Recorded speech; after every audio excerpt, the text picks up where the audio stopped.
Hi, my name's Drew Creekmer. I'm the Director of Advisory Services, and I'm joined, as always, by John Creekmer, our founder and Senior Wealth Advisor. And John, we got a lot of fun ground to cover today, kind of recapping a recent event that we had, which was an awesome event. Great feedback from everyone that was able to attend. So we'll hop into that in a minute. But before we do, how you doing?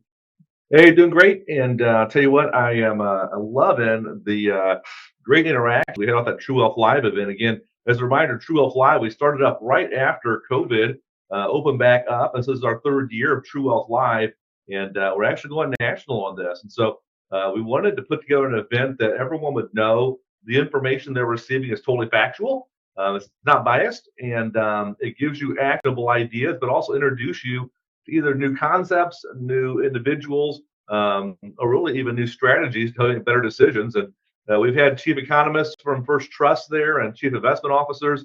And so that was just a phenomenal thing in the past. This last event, just from a couple of weeks ago, was based in East Peoria, Illinois, but it's broadcast live streamed on YouTube. Hundreds of people all across the country have been watching that, and downloads on YouTube or streams on YouTube right now are continuing to accelerate. So if you've not listened to True Wealth Live, I'd encourage you to get online. There'll be a link there as far as the YouTube channel, and definitely listen to that. But you coming up this summer, guys, I'm working on the speaker for this summer, and going everything from a CEO of a tech company that works as far as in financial planning, and he has his PhD in statistics from MIT, a phenomenal tool that we have had the ability to go in and actually help them in constructing for useful purposes. He's got a phenomenal background and view. Maybe potentially, if we don't line up here as far as with Justin, maybe someone who has advanced teaching and certifications from MIT in as far as in cryptocurrency. To let everyone know some background on that. As the SEC just approved cryptocurrency inside ETFs to be traded. That's a tremendous opportunity for people to actually make sure they increase their knowledge, or potentially former congressional aide out in Washington, D.C. to come in and speak about just all things political. So we have a lot of quality people that are wanting to speak in this platform coming up this summer. So keep your eyes and ears open for that coming up. Yep, absolutely. So we'll be sending out more information about that next True Wealth Live event here in the coming months. But we'll also include the link here on the screen. Feel free to click it and go and watch True Wealth Live if you have not. We'll talk a little bit more about what John covered there. It was a really informational conversation, but click that link here on the screen if you want to watch that video after we're done today. But John, why don't you just recap? What did you talk about at this past True Wealth Live? What was really the core goal of that event? Yeah, so the core goal is really to walk through how 2024 looks totally different than 2023. And so 2023 is really a bounce back year in a lot of ways. We had 2022, we had some, huge discombobulation, which is an actual word, Drew, discombobulation. Look it up in the Webster's dictionary. But the markets were topsy-turvy. Typically, whatever would go up went down, whatever went down would go up. And unusual times, that's all being prompted really by 11 Federal Reserve interest rate increases in 2022. So we actually saw the S&P 500 drop down close to 20%. Lehman Brothers aggregate bond index down 16%. Well, 2023 is kind of a bounce back year. And so we saw a lot of people anticipating and traders anticipating in the fall of 2023 that we're going to see 6 interest rate decreases in 2024. They got ahead of themselves a little bit, so we walked through the threats from that. So the first big takeaway was whenever you are investing your money, so as your 401k, your investment accounts, whether it is money you have at Schwab or Fidelity or E-Trade or wherever your accounts may be, make sure that you're trading based upon facts and not based upon any other news. And kind of one of those big threats I identified was we've seen a lot of people actually trading based upon their political beliefs. Not paying attention to actually the facts in the marketplace. So number one is to make sure you understand that and the risk inside accounts. Risk inside your portfolios, have a great understanding there. And if you don't know that, definitely get together with us to give us a brief snapshot of your accounts and the risk tied in there. So that's the first one. And I know we've been doing risk assessment for a long time. Over the years, have you seen anything that would be consistent for people to be aware of, just from the results of the tests that you've been doing as far as risk in portfolios? Yeah, I think the most consistent thing is that most individuals have much higher risk than what they actually think they do in their investment accounts, especially in those retirement plans through your employer. Most employer retirement plans, you only have 10 to 20 investment options, and oftentimes using that target date or target retirement fund. And those funds typically have considerably higher risk than what most folks are actually comfortable with. So it's actually been surprising for a lot of individuals where we've walked through that risk assessment to realize, wow, my chance of loss in the market is actually much more elevated than what's appropriate for me and my goals in my current stage of life. And so I totally agree, John. I think everyone should be having that risk assessment done. If you've not done one recently with your advisor, I would strongly encourage you your next strategy session to bring that up with them. We can walk through that in about 5 minutes inside of the program risk lines that we use, or we can send you a link and use that to have a sidebar conversation. So definitely reach out to the team on that front. And John, the other thing that you spent a lot of time talking about was tax risk, which Mhm. we know the tax code changed a number of years ago. But those changes are set to expire in 2025. And one of the reasons that's kind of front of mind for me is yesterday I was out skiing here out in Colorado and I was on the lift and I got talking with the fella next to me. And he is someone that is recently retired and he had no idea that the taxes were actually going up. And so I actually sent him the link to the landing page that you brought up during our conversation at True Wealth Live that will help give a general idea of what your total tax risk is. So, John, why don't you walk through what tax risk is and what that link to that landing page that we built for our clients looks like? Yeah, two things on that section. We had tax risk and legislative risk. And so, what is tax risk? Well, tax risk is that your taxes will be going up into the future to a higher level than what it is you're currently paying. And so, if taxes go up and that's compounded, then let's say inflation goes up and interest rates move down to the future, it's going to be a triple whammy as far as on your retirement years. And so, we know for sure the tax cuts which were put through at the end of 2017 are set to expire at the end of 2025. And so whenever that happens, we know that the two huge adjustments, the rates are going to change. And so we know for sure current rates are 10, 12, on up into 22, and then 25, 28, so forth, and going up. And then we know the rates in the future are going from 10 to 15 to 24 to 28. So rates are going to be going up between 3 and 5% per bracket.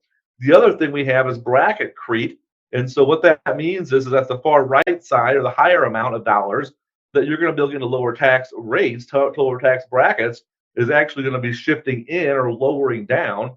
And so we have seen some scenarios where if your income remains the same, your federal tax rate is actually going to increase by 10 to 11%.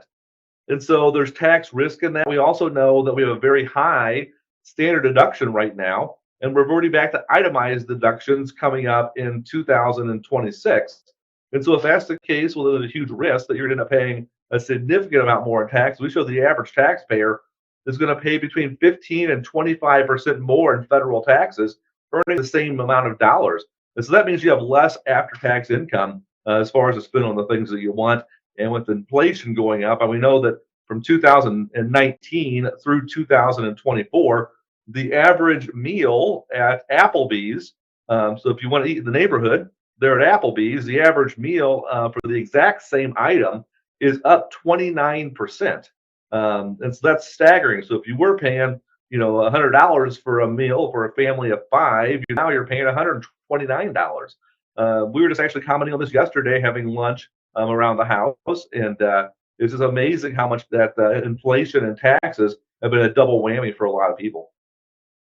Yeah. Yep, it definitely is. And so, John, I know you mentioned at True Wealth Live that we have over 100 different ways to attack the tax risk concept, and that we know is a very real risk for folks. And these are different strategies that it may be right for a different person and not right for someone else. And so, on that point, we would strongly encourage you to talk with your advisor. I know across all of our offices around the country, this is a conversation that we are having in every single meeting with folks because we view it as one of the largest risks that is out there today. And so we'll actually put a link up here. I'll take you to a landing page where you can get a general idea of one of those 120 different tax saving strategies and how it could possibly impact your situation. It takes about 5 minutes of your time. You need only one or two pieces of information to actually fill that out and get that report back. And if you're a client of our firm, your advisor will also receive that report and they will give you a call to walk through that report and the strategy that is discussed there. But John, you also talked about layering strategies together. What are just generally, is this something for folks to keep in mind about that? So it's interesting. The Internal Revenue Code is really it's a voluntary code, quite honestly. What do I mean by that? Does that mean if I don't want to pay, I don't have to pay? Well, no, it doesn't mean that at all. You want to make sure that you're paying the amount that you're legally required to pay. But within that statement, though, we know that the Internal Revenue Code gives us the ability to make decisions. And so with the decisions, we can actually defer taxes or we can lower taxes based upon trade-offs that we're willing to make. So a great example would be if I'm working currently and I have a 401k, I can make a choice to defer taxation by deferring money into the 401k on a pre-tax basis and then pull the money out at some point in time in the future. And so you're simply deferring the taxes, which gives you the ability to have the money you would have been paying in taxes actually growing for you. Or you could make a decision to say, hey, I'm going to give money charitably to a not-for-profit institution. And so if you make that decision, you're actually saying, I believe this charity has a significant impact on society and it probably will align with your philosophical beliefs. But in doing so, you have the ability to write that contribution off as a charitable contribution and it comes off of your income and save money on taxes.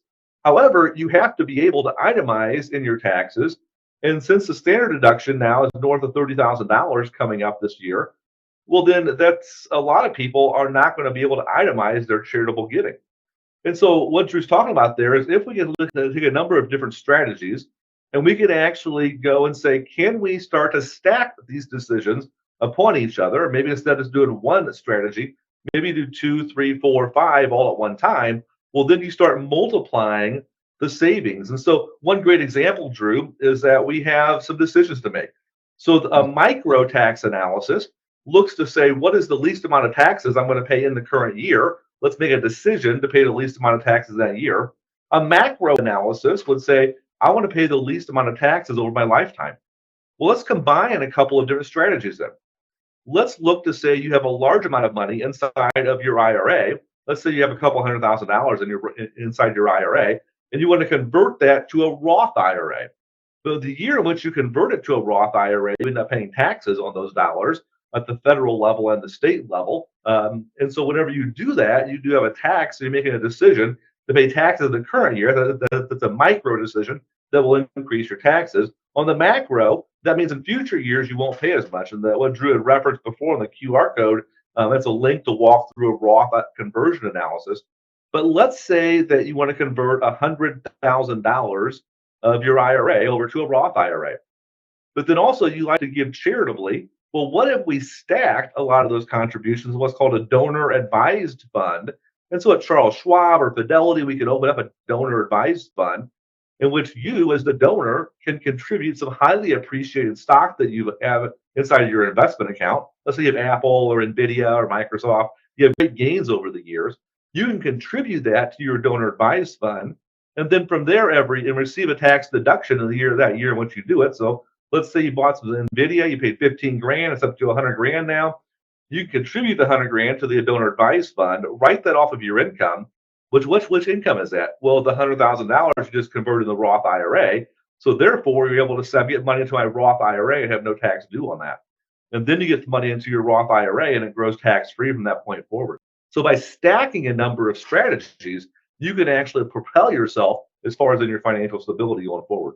Yeah, absolutely. I think that's really a great summary of it. And, John, we've been doing this for a while now. We've seen over the years that this type of strategy and this type of planning can really provide a ton of value to each and every one of you and really help ensure that you're continuing on that path to achieve your goals. And at the end of the day, we have all these different strategies, but the most important thing are your goals and your values, and make sure that your money is aligned in a way to help you achieve those goals in the most efficient manner possible.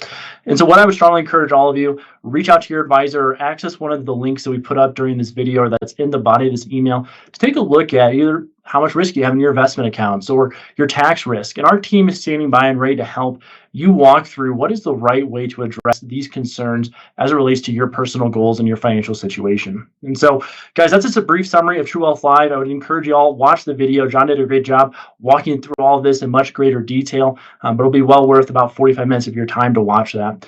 But John, before we get out of here today, what's one thing that you want everyone to keep in mind? Yeah, so the number one thing is you've got to have a plan. So, the stock market goes up and down, interest rates adjust, tax rates change. Inflation it's accretive. It goes up every single year for the most part, and so that's adding on to itself. It's additive.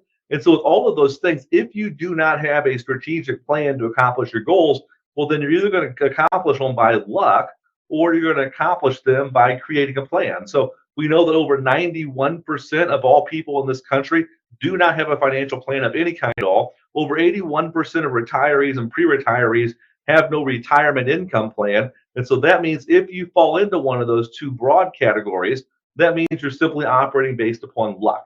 And luck is not a plan. And so you'll want to get a plan put together, whether it be a micro plan of how do I minimize taxes, an investment plan of what is my risk, is my investments properly aligned with my goal objectives, or more of a comprehensive look at everything at one time. You definitely want to get a plan put in place because it'll help you give you guidance for those decisions you need to make every day.